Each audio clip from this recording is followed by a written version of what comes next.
Hello, members of the Group 8. I would like to take time and thank everyone involved in the decision-making of this situation.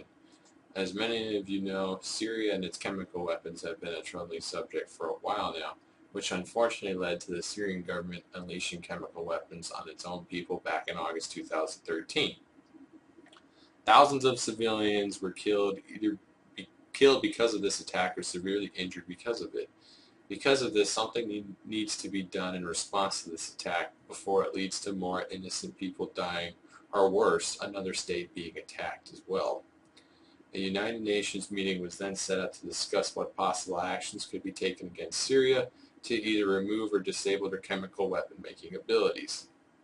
After a series of meetings and getting Syria to agree to being cooperative and options discussed, the policy that was created after the meeting was called Resolution 2118. The policy is set up to have Syria turn over all of its chemical weapons, as well as materials and factories used to make these chemical weapons, be disabled, so further construction of these weapons is impossible anymore. There is also a date set for all this to be met by June 30th, 2014 this year. Syria agreed to these terms. However, Syria failed to meet the date a few weeks ago, but did manage to say that most of their chemical weapons have been turned over. But there is still the possibility, I think, that there could be chemical weapons remaining that have been missed, and Syria is possibly hiding them and could use them at a later date. Because of this failure on Syria's part, I would like to discuss the list of alternatives and cost of doing them and my recommendation from this point on in case something else bad happens involving Syria and its chemical weapons.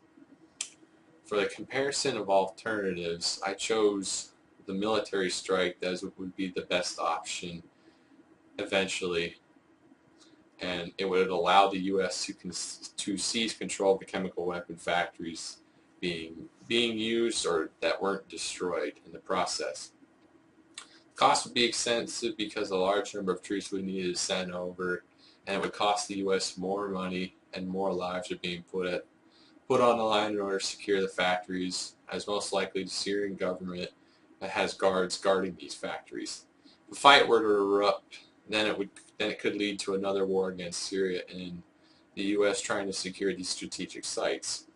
For the second alternative, which is the U.S. government taking action to overthrow the leader Assad and the Syrian government. The benefit of this would be it would give the U.S. the opportunity to put someone who would allow the U.S. to have better control of removing the chemical weapons. That way the Syrian government isn't hiding any leftover weapons. The U.S. and other allies that help with the Resolution 2118 policy and removing all of these weapons and disabling their factories. The cost would be as expensive as it would be sending in the military to take control of these factories used for chemical weapons. The U.S. could choose to send a strike force of special operations soldiers to take down Assad. However, the risk could be high if word is to get out that it was an attack from the U.S., which could lead to another potentially worse situation happening. The last option, which is the U.S. doing nothing about the situation and leaving other states to take care of the problem, would have no costs as no resources would be spent on the situation, and there would be no lives involved if this approach was taken, unlike the other where the risk of losing multiple lives if the U.S. went those routes. For my policy recommendation, I recommend for the U.S. to do a military invasion only if Syria does another attack on its own people or somewhere else at this point in time. The June 30th date has come and gone, and Syria has said that most of these chemical weapons have been removed or destroyed. But what if all the weapons haven't been destroyed? That is what is concerning, because Syria could have hid some of their weapons and they could launch another attack. I agree to uphold the Resolution 2118 policy and keep an eye on Syria as to what they are doing from this point on. If something does happen, then military action would be the best approach to this situation, as it would put a stop to the situation if Syria was to break the agreement from the Resolution 2118. If Syria does act later on in the future with another attack, then the U.S. shouldn't hold back on a military invade and not say that they're going to do so and not follow through with it like they did earlier in 2013.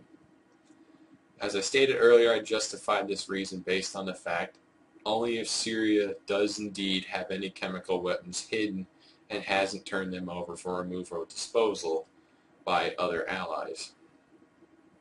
The current policy in place should be held up because there's nothing wrong with it as of now and until it needs to be renewed.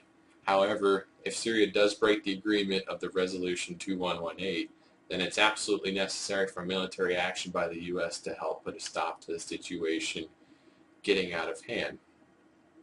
I hope this gives all members involved better information on what to do regarding this new policy. The Resolution 2118 policy is a good policy to have in place as of right now, and all members involved with it should continue to enforce it and uphold it against Syria so no more innocent lives are lost.